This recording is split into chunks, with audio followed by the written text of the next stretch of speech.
오늘 민수기 22장의 배경은 모압 평지입니다. 이스라엘 백성들은 앞선 21장에서 아모리인들을 무찌르고 이제 모압 평지에 도착하게 되었습니다. 그리고 그곳에는 모압의 왕 발락이라는 사람이 있었습니다.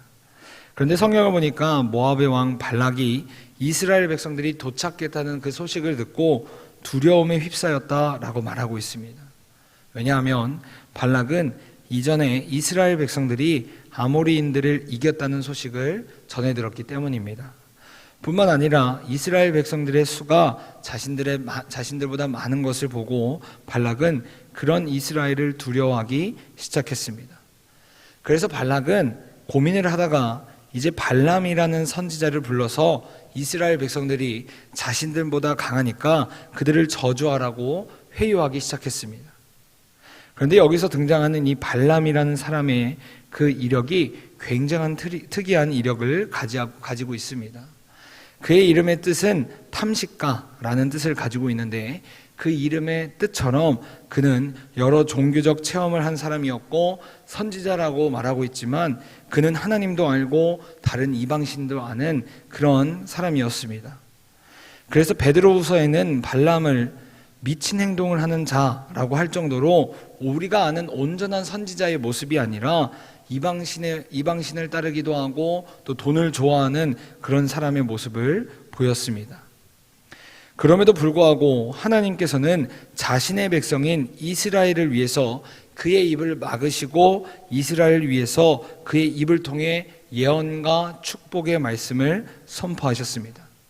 그래서 오늘 본문 22장부터 24장은 발람을 통해서 하나님의 예언의 말씀이 계속해서 등장하는 모습을 우리가 살펴볼 수 있습니다. 우리가 이런 흐름을 가지고 오늘 말씀을 우리가 다 함께 살펴보도록 하겠습니다. 첫 번째로 오늘 본문에 등장하는 하나님은 어떤 분이신지에 대해서 우리가 살펴보면 먼저 오늘 본문 22장 12절의 말씀을 통해서 하나님께서는 지키시는 하나님이라는 사실을 우리에게 알려주고 계십니다. 우리 오늘 본문 22장 12절의 말씀을 다 함께 읽도록 하겠습니다. 시작. 하나님이 발람에게 이르시되 너는 그들과 함께 가지도 말고 그 백성을 저주하지도 말라. 그들은 복을 받은 자들이니이다. 아멘. 사랑하는 여러분, 하나님은 언제나 자신이 사랑하시는 자녀들을 지키시는 분이십니다. 그래서 모압의 왕 발락이 돈을 써서 그 발람을 꼬드겨 저주하려고 할 때도 하나님께서는 친히 발람에게 찾아가셔서 그의 입을 막으시고 오히려 그의 입술을 통해서 이스라엘 백성들을 축복하십니다. 그래서 모세는 신명기에서 자신의 일생을 돌아보면서 백성들에게 이렇게 고백했습니다. 우리 신명기 32장 10절의 말씀을 우리 다 함께 읽도록 하겠습니다. 시작. 여호와께서 그를 황무지에서 짐승이 부르짖는 광야에서 만나시고 호위하시며 보호하시며 자기의 눈동자같이 지키셨도다. 아멘. 이처럼 우리 하나님께서는 늘 언제나 자신의 백성들에게 관심을 쏟으시고 우리를 구원하시는 분이시며 지키시고 보호하시는 분이시라는 것입니다. 그러므로 우리는 날마다 우리를 항상 지키시고 보호하시는 하나님만을 전적으로 신뢰하며 우리의 인생을 전적으로 하나님께 맡겨드리는 믿음이 필요하다는 것입니다.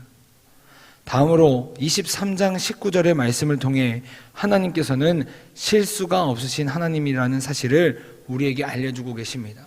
우리 23장 19절의 말씀 우리 다 함께 읽도록 하겠습니다. 시작.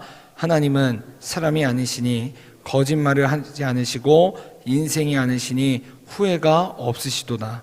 어찌 그 말씀하신 바를 행하지 아니하시며 하신 말씀을 실행하지 않으시랴. 아멘. 하나님께서는 오늘 우리가 지금 방금 읽은 말씀을 통해서 두 번째 예언을 말씀하고 계십니다. 그리고 하나님께서는 절대로 실수가 없으신 분이시며 하나님의 계획하심 안에서 자신의 백성을 인도하시는 분이다 라고 말씀하고 계십니다. 제가 어렸을 때 제가 고난을 당하거나 원하는 대로 되지 않으면 하나님께 참 많이 불평하기도 하고 원망을 하기도 했었습니다. 하나님, 남들은 다 잘 사는 것 같은데 왜 저는 이러한 고통을 또 이런 아픔을 겪어야만 하죠? 하나님, 제가 무엇을 하나님께 잘못했길래 제가 이러한 경험을 해야 되죠? 라고 하면서 하나님께 참 많이 토로했습니다. 그런데 제가 비록 여기 계신 분들보다 신앙생활도 더 적게 하고 더 짧은 인생을 살아서 마치 번데기 앞에 주름을 잡는 것 같지만 짧은 제 인생을 지나고 나니까 그 시간을 통해서 하나님을 더 깊이 알아가는 시간이 되었고 또 그 일들을 경험함으로써 다른 사람들을 공감하고 이해할 수 있는 시간들이 되었던 것 같습니다. 이처럼 우리 하나님은 결코 실수가 없으신 분이십니다. 오히려 우리는 그 고난을 통해서 하나님께서 우리에게 허락하신 그 고난을 통해서 우리는 하나님의 마음을 더 깊이 알아가고 하나님의 사람으로 세워지는 기회를 얻게 된다는 것입니다.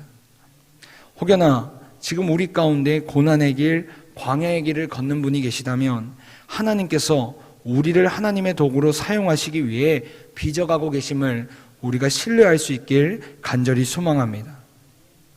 그래서 우리 모두가 날마다 실수가 없으신 하나님만을 우리가 더 믿음으로써 더 깊이 하나님을 경험하고 더 깊이 하나님의 마음을 느낄 수 있길 간절히 소망합니다. 두 번째로 나에게 주신 교훈을 몇 가지 살펴보게 되면 먼저 하나님께서는 오늘 본문 22장 7절부터 8절의 말씀을 통해 우리에게 피해야 할 행동을 알려주고 계십니다. 우리 22장 7절과 8절의 말씀 다 함께 읽겠습니다. 시작. 모압 장로들과 미디안 장로들이 손에 복채를 가지고 떠나 발람에게 이르되 발락의 말을 그에게 전하매 발람이 그들에게 이르되 이 밤에 여기서 유숙하나 여호와께서 내게 이르시는 대로 너에게 대답하리라. 모압 귀족들이 발람에게서 유숙하니라. 아멘. 여기 보시면 발락이 발람을 회유하기 위해서 장로들을 발람에게 보내서 복채를 주는 장면이 나오고 있습니다. 앞서 말씀드린 바와 같이 이 발람은 선지자라고 불렀지만 온전한 선지자의 모습을 한 사람이 아니었습니다. 그래서 발락은 이를 알고 돈을 가지고 그를 회유해서 이스라엘을 저주할 수 있는 내용을 그가 듣고자 했습니다. 그래서 아마도 오늘 우리가 읽은 것처럼 8절에서 발람이 여호와께서 내게 이르시는 대로 내가 말하겠다라고 사람들에게 말했지만 아마도 그의 머리 안에는 이제 이스라엘을 향한 저주의 내용을 고민하고 있었을 것입니다. 사랑하는 여러분, 누구나 당장 내 눈앞에 보이는 이익이 있으면, 내 손 안에 그 이익이 있으면 흔들릴 수 있습니다. 하지만 우리 그리스도인들은 눈에 보이는 것을 쫓는 사람들이 아니라 영원하신 하나님의 말씀을 따르는 사람들입니다. 다시 말해 당장 눈에 보이는 것을 우리가 붙잡는 것이 아니라 우리의 영적인 눈을 들어서 영적인 존재로 세상 가운데 살아가는 사람들이 바로 우리라는 것입니다. 그러므로 사랑하는 여러분, 바라기는 우리가 발람처럼 두 주인을 섬기지 않기를 간절히 바랍니다. 당장 우리 눈안에 보이는 것으로 인해서 우리의 우선순위와 우리의 절대적인 가치를 저버리지 않을 수 있길 간절히 원합니다. 사랑하는 여러분, 우리 그리스도인들의 우선순위는 바로 오직 나를 살리시고 나를 인도하시는 하나님이신 줄 믿습니다. 다음으로 하나님께서는 22장 18절의 말씀을 통해서 우리에게 따라야 할 본보기를 말씀하고 계십니다. 우리 22장 18절, 우리 그 말씀을 다 함께 읽도록 하겠습니다. 시작. 발람이 발락의 신하들에게 대답하여 이르되 발락이 그 집에 가득한 은금을 내게 줄지라도 내가 능히 여호와 내 하나님의 말씀을 여겨 덜하거나 더하지 못하겠노라. 아멘. 22장 18절의 말씀은 돈의 눈이 멀어서 이제 이스라엘 백성들을 저주하려고 했던 발람이 하나님을 경험하자 그 마음을 돌이켜서 발락의 신하들에게 말한 내용입니다. 발람은 발락이 원하는 대로 해주면 수많은 돈과 명예와 권력을 얻을 수 있었습니다. 하지만 발람은 눈에 보이는 것을 포기하고 하나님의 말씀을 따르기로 결정했습니다. 마치 자신의 목에 칼이 들어온다고 할지라도 하나님의 말씀을 온전히 순종하며 하나님을 따르기로 결정했다는 것입니다. 저는 이 말씀을 보면서 제가 예전에 다녀왔던 순교지들이 생각났습니다. 자신의 목숨을 버리면서까지 절대적인 가치인 하나님의 말씀을 전하고 수호했던 그 분들을 보면서 나도 나중에 저러한 상황이 왔을 때 내가 목숨을 다할 수 있을까? 이런 생각을 하며 제 가슴이 먹먹해졌던 그곳들을 다시 생각해보는 시간이 되었습니다. 사랑하는 여러분, 하나님의 자녀인 우리는 우리의 주인 되신 주님을 가장 중요하게 생각해야만 합니다. 마치 발람이 지금 자신의 삶이 어떻게 된다고 할지라도 온전히 하나님의 말씀에 순종하고 자신의 삶으로 하나님의 말씀을 전했던 것처럼 우리도 우리의 삶으로 살아계신 하나님을 증거해야 한다는 것입니다. 그러므로 바라기는 우리 모두가 우리의 삶으로, 우리의 행동으로, 우리의 모습으로 살아계신 하나님을 전하고 살아계신 그 하나님을 우리의 삶 가운데 가장 우선순위를 두며 살아갈 수 있길 간절히 소망합니다. 우리에게 이러한 믿음이 넘쳐날 수 있길 간절히 바랍니다. 마지막으로 24장 1절과 2절의 말씀을 통해 하나님께서는 우리가 나아가야 할 것을 알려주고 계십니다. 우리 오늘 본문 24장 1절부터 2절까지의 말씀 다 함께 읽겠습니다. 시작. 발람이 자기가 이스라엘을 축복하는 것을 여호와께서 선히 여기시는 것을 보고 전과 같이 점수를 쓰지 아니하고 그의 낯을 광야로 향하며 눈을 들어 이스라엘이 그 지파대로 천막 친 것을 보는데 그때 하나님의 영이 그 위에 임하신지라. 아멘.